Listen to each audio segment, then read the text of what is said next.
There's no simple way for me to introduce Gordon Bauer. This is an audience that has both old friends and colleagues and much younger people who may not know much of the story. But for most distinguished psychologists, there's usually a phrase or two or three maybe, at most a paragraph, if you try to capture what they're about, what their work is about. Most of us get characterized with a few simple phrases. It's impossible with Gordon. I mean, even 3 paragraphs, 4 paragraphs aren't going to capture either the person or the scientist. There's a complexity to this guy that really is not reducible to the usual pigeonholes. And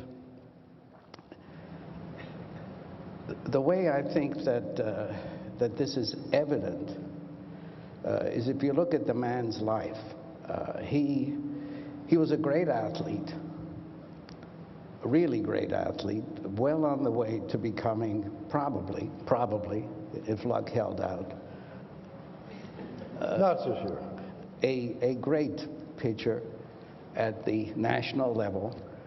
And since he's an old buddy, he tells me that one of his dreams and fantasies and wishes still is to have been the guy who could have, and I don't know baseball very well, Gordon, you have to forgive me, but I think struck out Joe DiMaggio. Struck out Joe DiMaggio. I still have a knuckleball. It's Yeah. pretty good. Instead, he wound up getting the National Medal of Science. And one of the amazing things about this man is that when I asked him for a recent vita, and he gave it to me, including the various, last moment things, he managed to leave out of it the fact that he got the National Medal of Science. It's, I don't know whether this requires a return to a Freudian interpretation or what, but you've seen the picture of Gordon shaking hands with President Bush, and I must say, one of my main emotions on seeing it was I was so glad that you looked so much more presidential. There we are. So,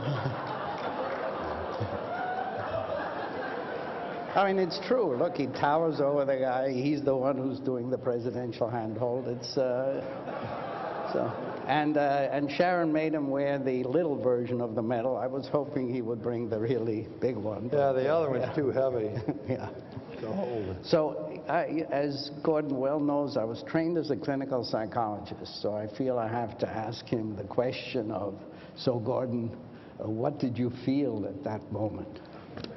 I was having an other body experience, floating above the stage on which I was meeting our great president. And he said to me, "Hi, Gordon, how you doing?" And I was rather taken back by this, and I said, "Oh, I'm fine, Mr. President, thank you." And that was the end of our conversation. I would have loved to have talked to him about Iraq and global warming, but he didn't want to sit still for that. And so we had more aspects of the ceremony to go through, and so we each got cycled through this for about a minute or so. Right. So he was fine. The kind of guy you want to have a beer with. So, only. I mean, in his career, Gordon really is a boundary crosser. I mention it and make it explicit because it is the theme of this convention.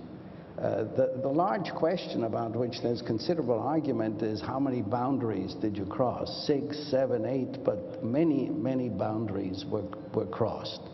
I don't know boundaries.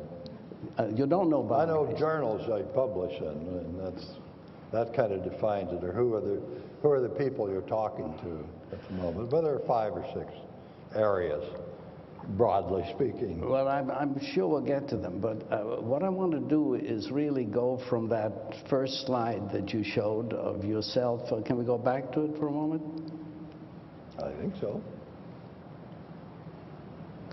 So tell us about this. I'm standing on a sign to Bower Road, which is the road from my hometown, Scioto, to Bowerstown in Ohio. And these towns are very small, like 600, 700, 800 people. My father and grandfather came from Bowerstown, where approximately 3/4 of the people are named Bower. And the other 1/4 of the people are named Gordon. So I am Gordon Bower, a true son of that region. I have a picture here of where Scioto is located. Can you see it there? It's this little spot here, right there. It's surrounded by coal mines in east central Ohio. The main industry was whiteware pottery, which went out of business in the 1960s when the Asian market came in and undersold them. So it's now basically a ghost town. That's not true. There's about 800 people there. 1 out of 7 is in poverty, below the poverty line. 98.7% are white Protestants. But we can go back to the town a little later. But Okay, pardon me. Yeah, when I first met you, and Gordon is a man who everybody who meets him, I think, remembers when he first met him. I remember when I first met you, Gordon. It was 47 years ago, almost to the day, at Stanford University, where I arrived as a beginning assistant professor, and you were an old-time pro, having been there for 3 years already as an assistant professor. And I came to this Quonset hut that you were occupying, which was full of rat cages, and you were standing there towering over me in a white coat. And as I recall, I was struggling not to faint from the stink from the cages and so on. But what impressed me immensely was the intensity and the passion with which you described what you were doing. I always thought that was important, to be really enthusiastic about what one was working on at the time. And whatever it was, I was trying to get myself geared up to really love it. And I did. I loved it, the work I was doing throughout all of those years. And it was that passion that drove me to try to keep thinking of new things to do on a given topic. So any paper that I would publish, any paper that I would read, I'd always sort of push myself and say, come on, think of something new to go on beyond what this person has shown. And I tried to instill that sort of active reading idea in my students. Likewise, when they're listening to lectures, get down dirty with the person who's talking or with the person who's writing. Go through their process of understanding and of their process of reading, and try very hard to think with them as to, okay, we've got that result. What's the next thing we could do? What's the next step you could take to add on to what's there? And I tried never to be negative about other people's work, although I think other people would disagree, but to try to be constructive. People don't remember your critiques so much as they do what you've put in positively. But anyway, back to the enthusiasm of the animal research. I really love that, and I still go back and look very longingly at some of that research and say, Jesus, why did I ever leave that area? It's so interesting. Well, why did you leave it? Well, I got interested more and more in human learning and in mathematical descriptions of human learning. And we had a very good mathematical psychology program at Stanford, and we were attracting really wonderful students, some of whom are here in the audience. And it just was very greatly attractive to me to move into mathematical models of human learning, in particular short-term memory at that time. Well, before we go, though, into mathematical models and the career part of your life, your academic life, I want to understand the transition from the passion for baseball and becoming really another Lou Gehrig or whatever, to psychology. And there's a piece in your autobiography, in the chapter in the History of Psychology through Autobiography, published a couple of years ago, that I found especially poignant. I'd like to read to you a little bit something from it.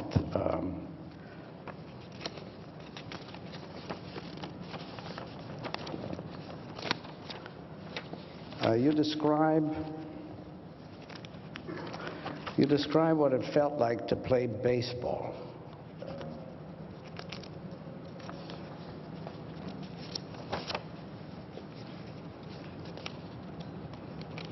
But you described so many things that it's hard to find this particular one.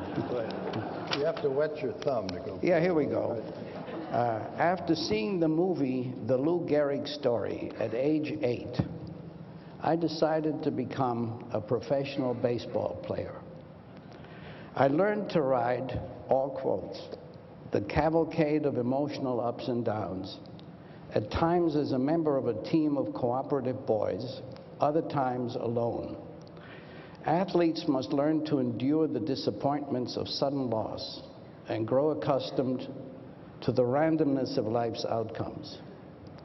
The difference between a pop fly and a home run is perhaps half a centimeter on a bat.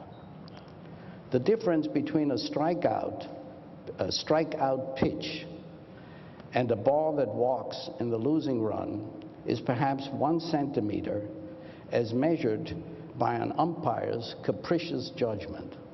That's quite a quote. It's like journal editors. It's like what? Journal editors. Like, that's what I heard what you were saying. So for all those who had a recent paper rejected by Psychological Science, there's the moral. Got you in their sights. Now, you said competitive sports provide a taste of the joys of exercising one's skills. I'm reading this because I think it speaks to what you were saying before about what it takes to be a terrific psychologist. Skills to the utmost and the occasional exhilaration of being on or in the flow at the top of one's abilities. One of my most memorable days, Gordon wrote, occurred while playing baseball at age 16. With Scio playing a nearby town's semi-pro team, I hit home runs out of the park in 3 consecutive times at bat. Believe me, nothing compares to that. Yeah, that's for sure. I can relive that moment many times. I think every field, athletics, musicians, scientists, have, the 10,000-hour skill requirement to it. And being able to, play sports requires that kind of commitment if you're going to be any good at it. And also being a decent academic psychologist, I think, or any scientist requires that kind of long-term commitment of, hours and hours spent reading and spent researching or doing experimentation. In fact, one of the things I used to tell my graduate students is, you hear this violinist who's playing at Carnegie Hall now. He started playing seriously when he was 4 years old. Here you want to be a Yasa Heifetz of experimental psychology, but you didn't start until you were 21. You got some time to make up. You got to get into it. No one-shot wonders. I think you've just given a much better account of how one develops excellence than Malcolm Gladwell did in his book on the outliers. That's a good book. Yeah, it's a good book, but you're getting first really, part of it. you're getting to the essence, I think, of what that message is. Yeah. How did it translate, Gordon, into how you actually worked with your own fantastic graduate students who, as virtually everybody in this room I'm sure knows, became leaders of a variety of fields in a multiplicity of generations? I mean, you really, how many PhDs did you make? Oh, I think 54 in psychology, several outside in marketing and organizational behavior and things like that. 54. Yeah, that isn't some money. I mean, so what's the... well, I even have a slide of it here, if I may be permitted. One, yes. Where the heck is it?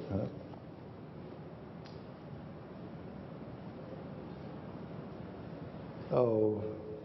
Well, you can tell us who they are. Sorry. Working with students, yes. Point one, mentors make a heck of a difference. I had fabulous mentors all the way through high school, college, graduate school. So stop right there. And who were the ones in high school? The main one was a woman literature teacher named Virginia Wiggins, who was like a breath of fresh air, bright sunlight that came into this dark little town in Ohio. She was the first real intellectual I ever knew, ever met. And she was vivacious, thrilling, dramatic, interesting, and I was a very impressionable young man. And I think, like many young men, they have fantasies about their teachers. But her husband and me and Virginia would get together over coffee or over, I didn't drink at that time, over coffee and a soda pop, and we would plan out what ought to be my future. And eventually, I decided I wanted to become a psychoanalyst, as well as a baseball player. And a jazz musician. What? Well, and jazz musician. Yeah, I knew that was going to fall by the wayside along the way. But at the time, I was playing baseball. I was reading Freud and Jung and Adler and all these people I was in high school, and playing in a jazz band, because I loved music, and I still do.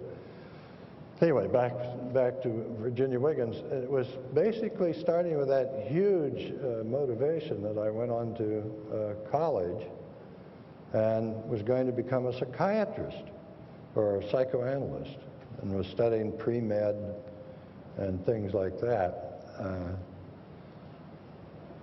Until one of the summers I was pitching semi-pro baseball in Cleveland, and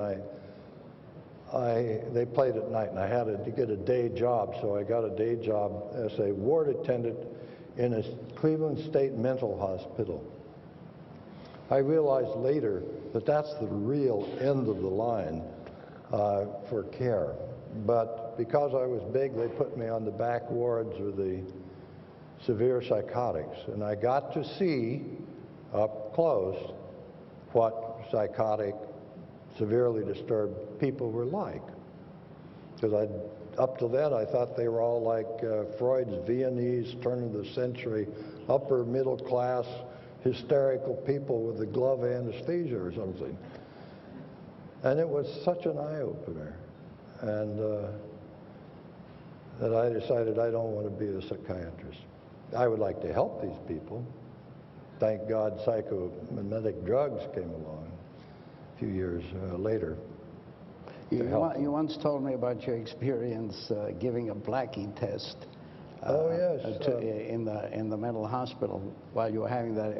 I know you're very interested in projective tests. Yes, deeply. Yes, the year after I had been a ward attendant there, I was hired back as an assistant to the psychology staff. And one of the projects I was put on was to do a reliability check on the Blackie projective test with senile psychotics. I did not realize at the time the depth of thinking that went into this idea, but I found out about it. So I would walk around to the ward, one ward after another, with my little packet of Blackie cards. You need to explain what's on the Oh, Blackie. yes. It's a projective test in which you show dogs, Blackie, the main character, and a sibling, Tippy, sex is undefined, and Mama and the Papa dog, right? And they're shown in various Freudianly significant scenes about which the patients tell a story, like about oral eroticism would be, say, Blackie licking its genitals.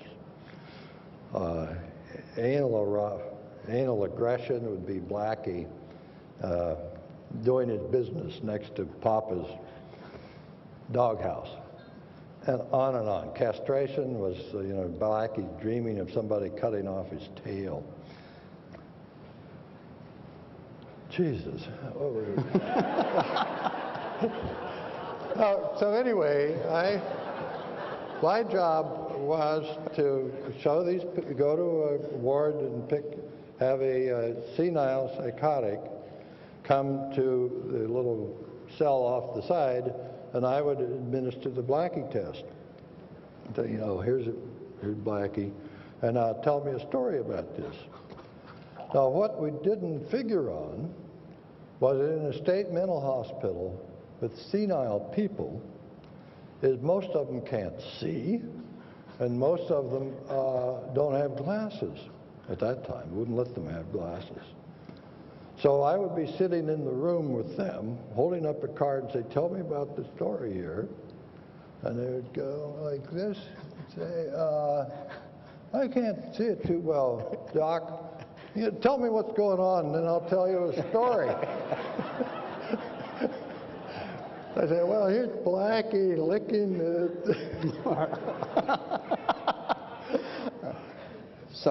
the stories I got from that were so hilarious. I said, I can't do this the rest of my life. So it was one of the things that drove me into quantitative experimental psychology. So that's when you began animal research, or? Not animal research. I didn't have any other research experience as an undergraduate. But I got into animal research when I went to Yale. So what's the story of how you wound up as a graduate student at Yale? You went to college at Case Western, or? Yeah, right. I had a very good experimental psychology teacher there named Charles Porter, and he was from Yale, just had come. This is a professor at Western Reserve University, and so he would go on about how wonderful Yale was, but also taught us a little bit about experimental psychology, enough to know, the scientific method is the great thing to do. But he was also particularly interested in the quantitative learning theory of Clark Hall, a Yale professor at the time. And he got me... Excuse me, was Clark Hall still alive at that time? Hall died in 1954. I got to Yale in 55. So he had just passed. His office was still a little shrine there in the Institute of Human Relations. But anyway, I was interested in the idea that psychology was going to become more quantitative and more mathematical, and it was going to build on Clark Hall's theory of learning. And in those days, and I'm talking about mid-50s, early 50s, learning theory was all the rage in psychology at the time. And more than that, most of the debates, most of the controversies are being played out in the animal learning field for reasons I've not understood in retrospect, although at the time it seemed sensible. So when it came time to apply to graduate school, I'd had a lot of mathematics, and I knew I wanted to do quantitative psychology. And I was offered a job with Bob Bush in math psych at Harvard, but also this fellow named Neil Miller at Yale. And I talked to them both on the telephone. And within 2 minutes, I said, "Miller, you're it. I want to be what you are." So I went to work with Neil Miller, and it was a mind-blowing, mind-boggling experience. He was dedicated to science, dedicated to his students, profusely filled with ideas, always very interested in what we were thinking of and what we were doing and being involved in collective projects and the like. But he exuded an aura of almost religious awe about truth in science.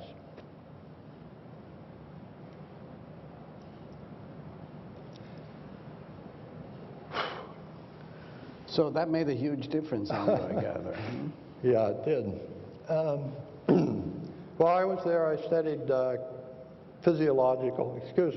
neuroscience. Neuroscience. It wasn't cognitive neuroscience, it was still with animals. My first research with Miller was on this Olds and Milner reward effect with the brain stimulation, where you can implant an electrode in the limbic system of a rat and give it a little shot of electricity there, and it's very rewarding. And I found spots nearby with electrodes that when it first came on, it was rewarding, but if you left it on for a quarter or a half a second, it'd start to hurt, and they'd do anything to turn it off. But then they'd go right back and turn it on again, and then off. And so I set up a rig whereby it'd press one lever to turn it on, run across the cage and rotate a wheel to turn it off, then run back and turn it on, and then off, on, off, on, off, like that, until they collapsed or until we got tired of doing it. And that was my first publication. First time I talked to the APA about that. And Excuse me, I was going on. How did you get to Stanford, to the Quonset hut? That's a somewhat different story. The summer of my second year in graduate school, I went to a summer workshop called Mathematical Learning Theory, run by Bill Estes and Bob Bush at Stanford, put on by the SSRC. And there I met some of the people who were or about to become the big shots in mathematical psychology.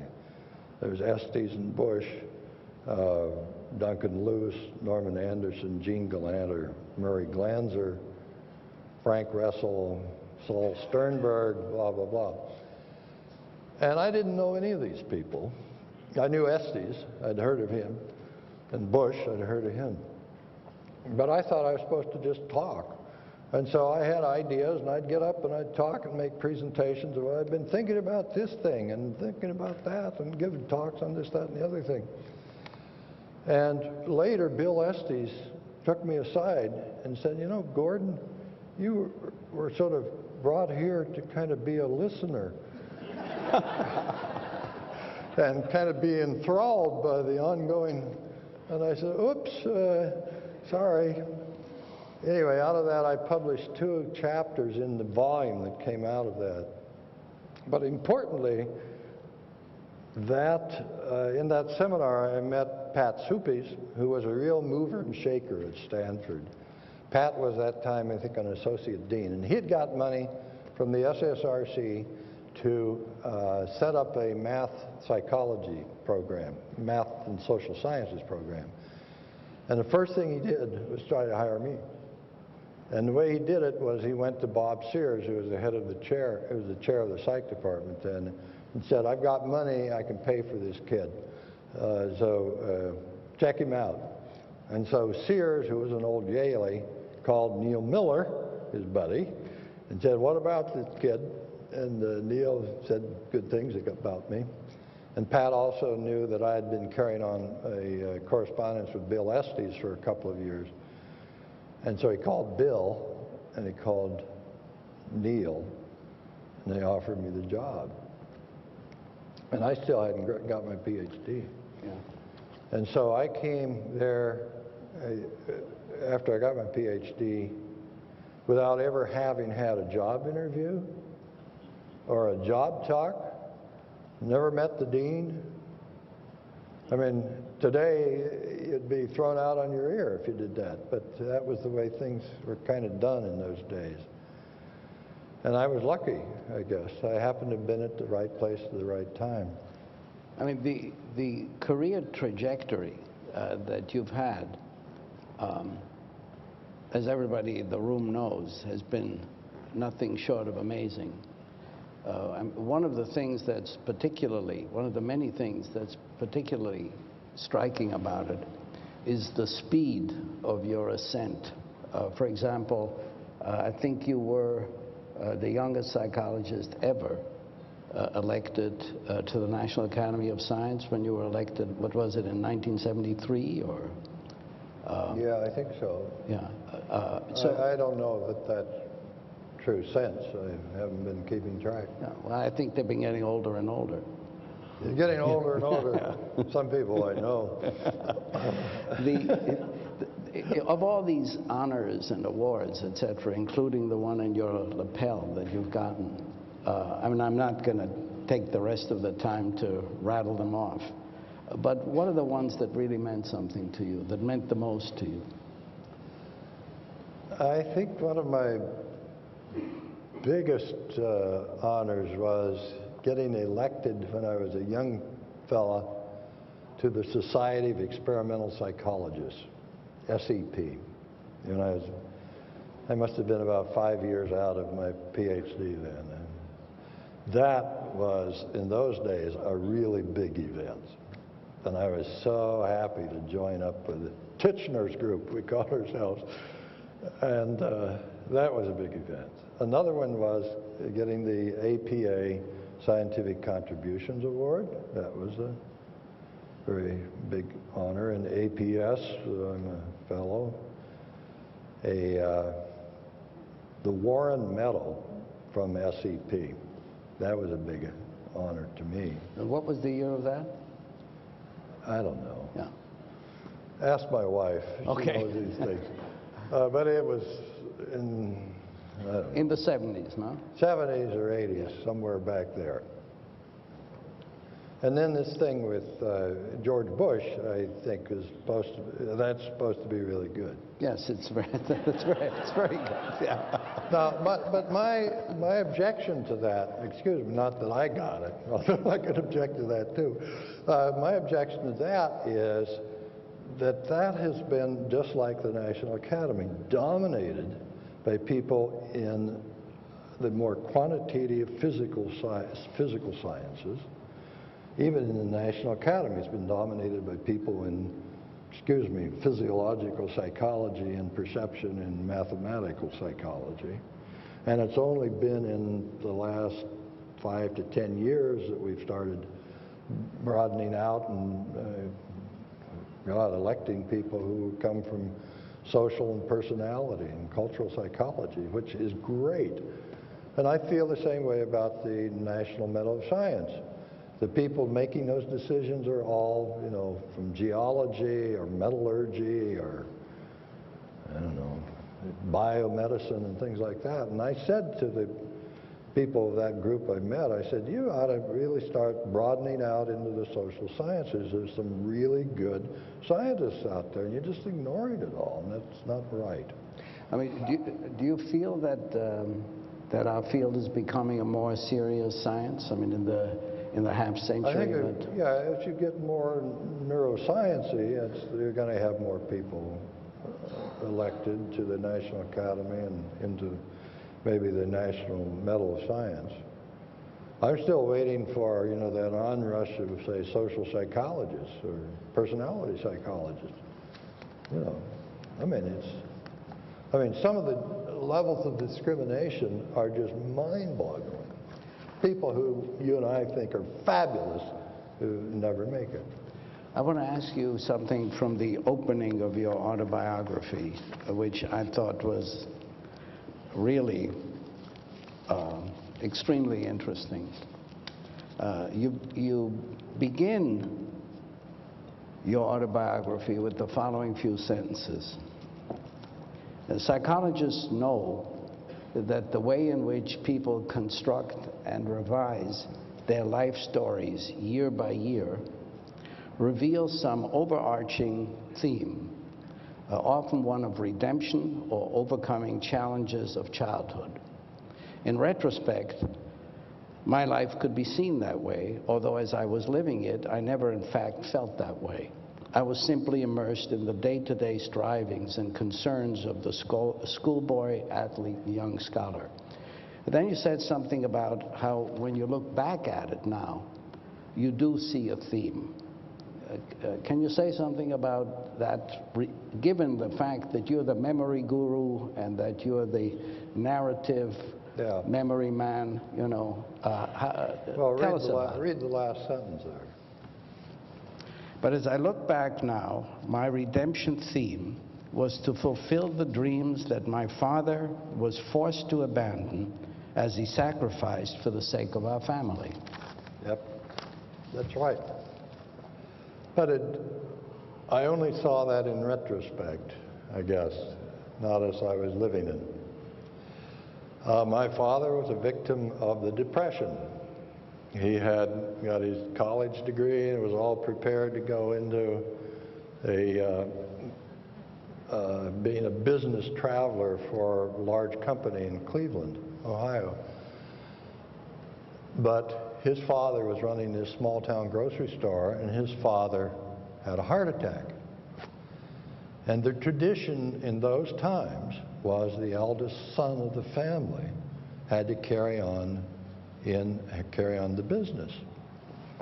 And more than that, my grandfather insisted that my father come back and run this store, grocery store that we had in Ohio. And he did, thinking that, well, maybe within a year or two, Grandpa would recover and he'd be able to go on with his life, being an international traveler and salesman and things. And he was very intellectual, my dad, and very interested in lots of things. But, of course, Grandpa stayed sick and bedridden, and his grandmother became sick and bedridden during this time, so he couldn't leave. And the Depression hit.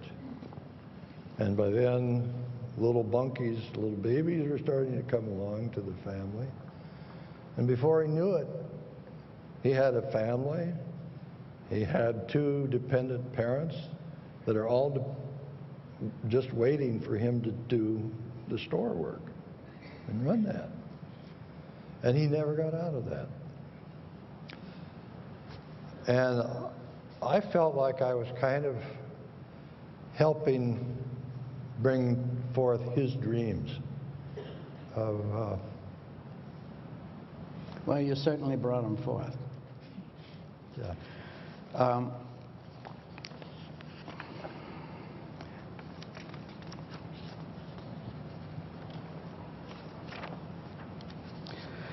Tell us something about these 6 or 7 or 8, or however one counts them, different areas in which you obviously made a huge difference. Now, I have a slide of it, if I could be... Well, maybe you can tell us without the slide. Well, that relies on my memory. Yeah, well, I began in animal learning, then that was great. I still try to keep up some with it, but I've kind of lost out because I don't keep up much with it, and there's been tremendous changes there. Now they're into comparative cognition. Just got a book from Ed Wasserman and Tom Zentol on comparative cognition. It just looks absolutely fascinating about cognition in guppies and squirrels and everything else. But I got into mathematical learning theory because Estes was doing that, and I had these ideas that were easily turned into mathematics. And when you're right about something, or approximately right about something with a mathematical theory, and you start fitting data with that theory, it is such a rush that you get. It's like hitting the 3 home runs, or at least 2, that you just say, Jesus, my golly, this is really fitting all the statistics of all these data that I could get. I mean, look, I'm going to give a lecture. Okay. I didn't know much about human learning when I started, but I kind of went and read up on it and learned enough to do what I needed to do. And as I worked from that end, I started, most of the models we were working on just sort of said, at some point along in time, somebody learned something, bang. And what we're doing is describing the trial-by-trial sequence of experiences by which they make that insight, that jump, that all-or-none learning thing. And that insight leads to an awful lot of experiments you can do and data analysis you can do that are unusual. But anyway, as I was going through that, the field changed so that people became very interested in short-term memory, became very interested in single trial, what happens in a single study trial, that is going to affect memory later. The depth of processing ideas came along, research on imagery came along. And so I got interested more in what causes that leap of learning rather than, by what mathematical description, when does it occur, but rather what's the underlying basis of that sudden click of insight or sudden learning of an association. And that's when I got into studying mnemonic devices and tricks and ways that mnemonists have learned over the years to goose up memory by a factor of 700 or something. And that was so fascinating to do. In fact, I used to hang out at conventions of mnemonists, magicians, really, who, let me tell you, are wonderful convention colleagues to go with. Particularly if you go to dinner, they always say, here, pick a card, pick a card. I got a few tricks I want to try on you. So from studying mnemonic devices and depth of processing and stuff like that, the question is okay, so imagery works very strongly, doing deep processing works very strongly on materials to get it into memory better. Why does that work? How come? And that's when John Anderson and I sort of started our collaboration of trying to figure out what it is that people already know, that they bring to a learning task, that they use to convert what they're trying to learn into something they can easily store. And that's when we got into this notion of associative memory for propositions.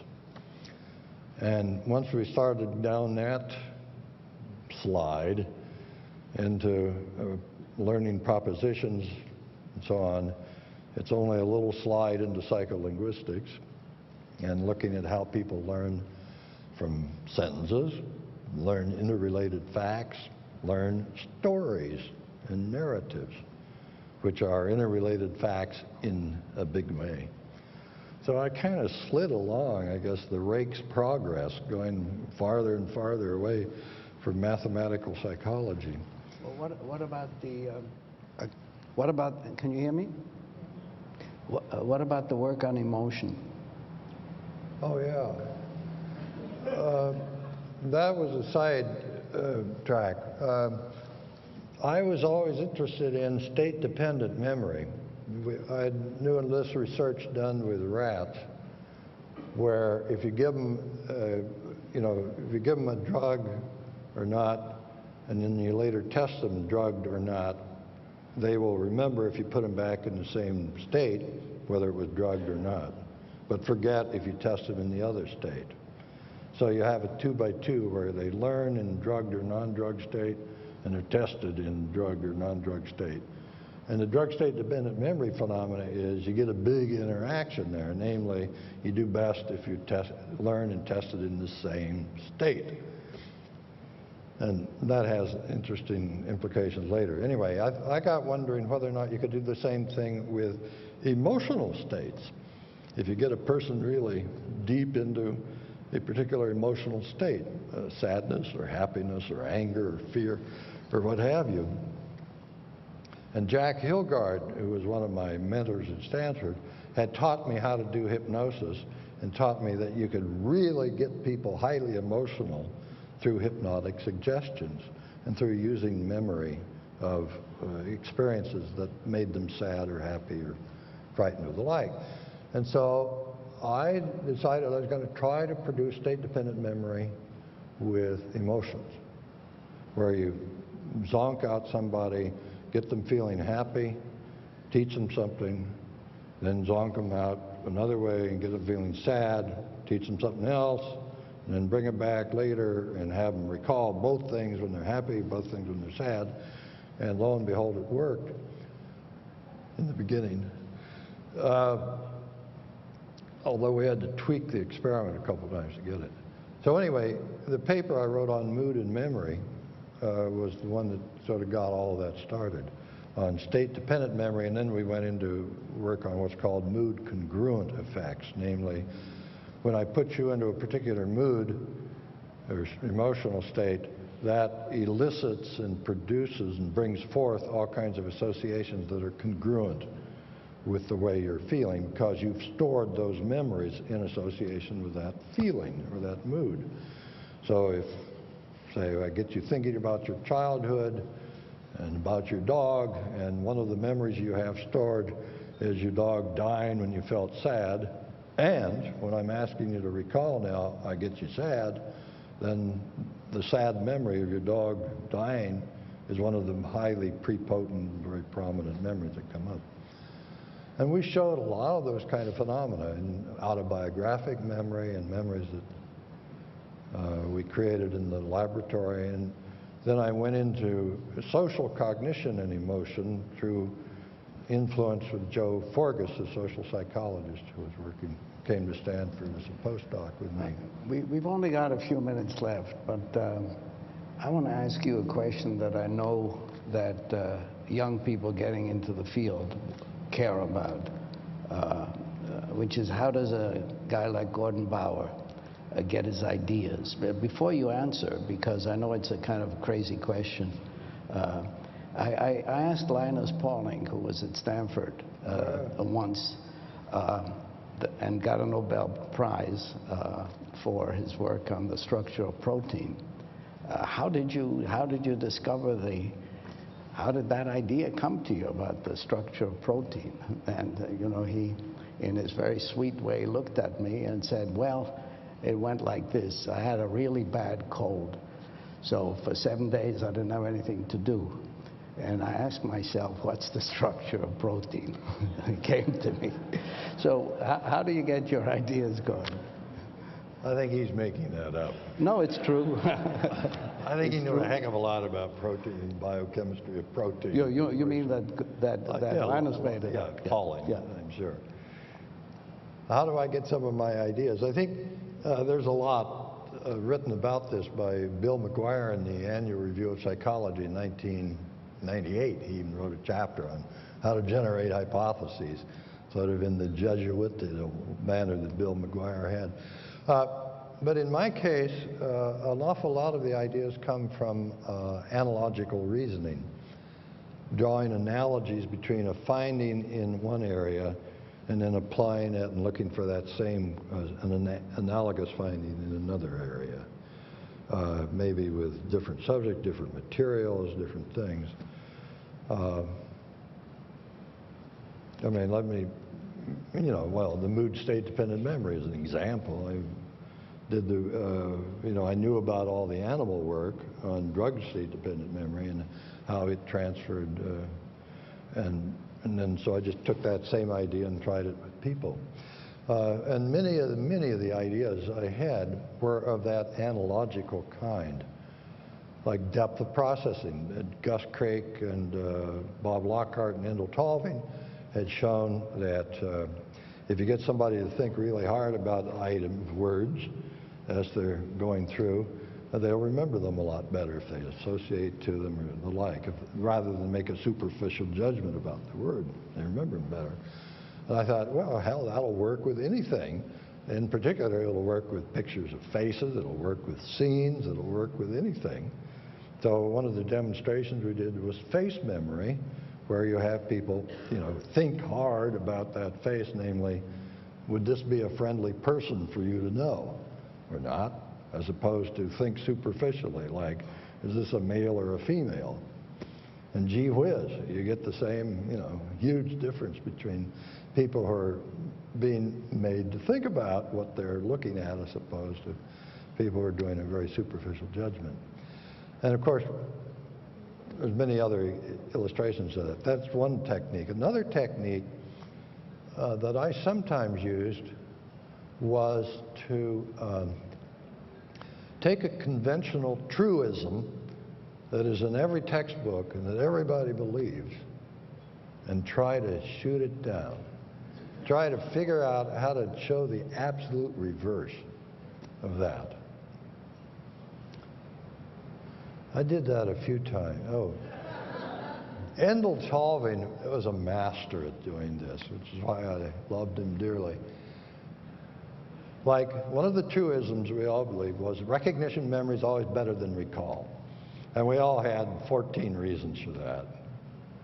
And Endel figured out a way, very clever, by which you could show that recall actually is better than recognition of an item. And the clever way in which he had to set up that experiment told us a lot about what's called encoding specificity. There's many other examples like that. I think other examples is where you look at a standard paradigm that is being used again and again and again by everybody with a standard set of phenomena attached to it. And then you look at what are these assumptions that underlie that paradigm and try to break them. Example, one of the papers I did, everybody knows about retroactive interference in list learning and negative transfer, etc. And that all occurs under standard lists in which, say, a list of paired associates in which you have a word paired with a word, another word paired with another word, a nonsense syllable paired with a nonsense syllable, and so on. So, but the list is all homogeneous, all the same. And I got thinking, what happens if you break that? So that now you have one pair that is a word with a word, one pair that is a number with a number, one pair that is a shape with a shape, one pair of a color with a color, etc. When you do it that way, everybody learns like that in one trial. There's no retroactive interference anymore. There's no negative transfer and the like. So the rule was something like goes to like. If the cue gives you some way to restrict the response alternatives, then you're a heck of a lot better. And I gave an explanation for why all that was true. Anyway, but that came about by taking a standard paradigm and then breaking the assumptions under which it lies and doing the experiments. With all the boundary crossing or area crossing or the work that you did you get anything rejected ever? Did you have a paper rejected? Yeah, I had 2 papers rejected. And you did have a golden yeah, one was by, damn it was by the same person. Leo Postman, bless his dear heart,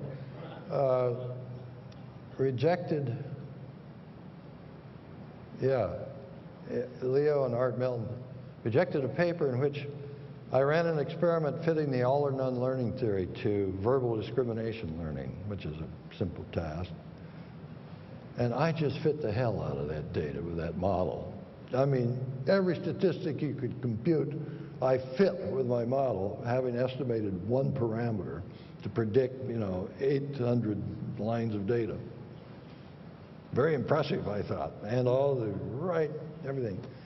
And Leo sent it back and said, there's no experimental comparisons here.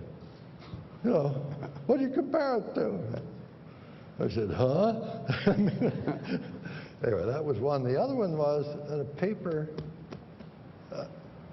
in which I showed that one of the great ways to remember correlations is to explain it to yourself. Make up any cockamamie explanation you could want, but explain that correlation to yourself.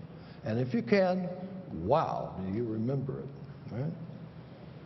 And what a mess that could create in the literature. Yeah, well, yeah, and also I realized it for myself. We also found, we made up these really crazy correlations, like the number of ice cream cones sold in Brooklyn on a given day correlates with the number of deaths of the vagrants on the streets of Calcutta that day.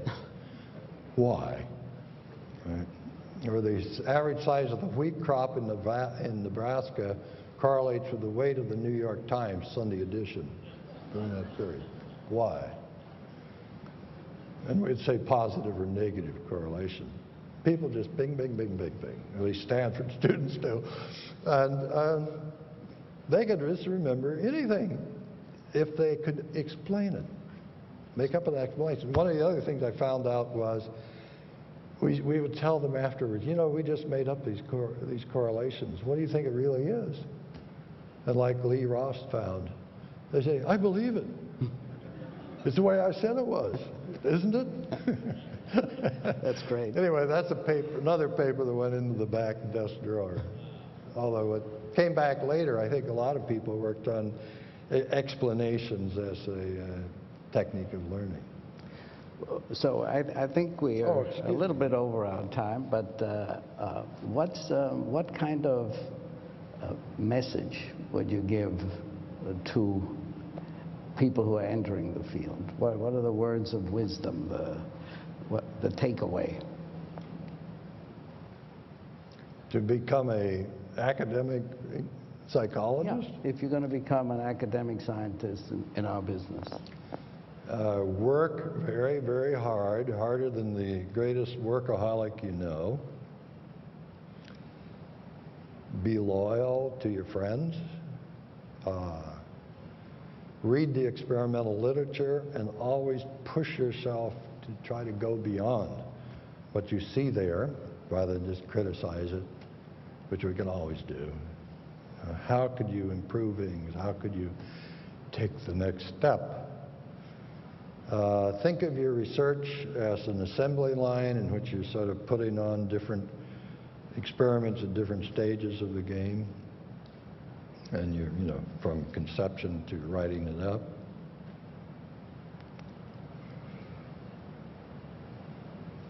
Think of yourself as a member of a collegial society in which knowing all the people is important, as many people as you can, particularly those who are in your area, so that you share your ideas with them, you share papers with them, you share students with them, you talk to them every chance you get, meet them at conventions or the like, because those are that's your intellectual community, and they are going to be with you, supporting you, and criticizing you, evaluating your grants, evaluating your papers, evaluating you for tenure, evaluating you for our prizes, all these things. But it's more than just being, the brown nose with these people. You ought to love them and be loyal to them. So science is not only an intellectual, but it's a social enterprise. I mean, there's a side of you, Gordon, that we haven't touched on, but that I can't let you go without mentioning, which is the breadth of your interests. I mean, you, even in the college days, you know, had as much passion for history and for philosophy and for all kinds of things. So how is that playing out in your life now? Well, now that I'm in retirement, I have more time to fill out my education. So I am going back to Stanford as a student, taking classes in literature, comparative literature. I'm now sitting in on a fabulous class on contemporary American short stories. I've taken classes, Sharon, my wife, goes with me to classes on modern China and its relationship to the West, on history of modern Europe, history of the international system, economics of investments, finances. What else? Oh, I'm taking art and architecture of Renaissance Venice. You know? Anyway, that's part of what I do. And Stanford's a great place to do that. They let me wander around and listen. I don't take the tests, of course. I don't turn in the term papers, although I tend to do the readings. Then the other thing is, Sharon and I have been married now 52 years, and we have developed a wonderful family of 3 kids and 5 grandchildren, and we spend lots of time with them. And that's been exceedingly precious and rewarding to me. It's one of the sustaining forces in my life and our life. Well, for a life driven by a redemption theme, you've certainly redeemed. Thank you so much, Gordon.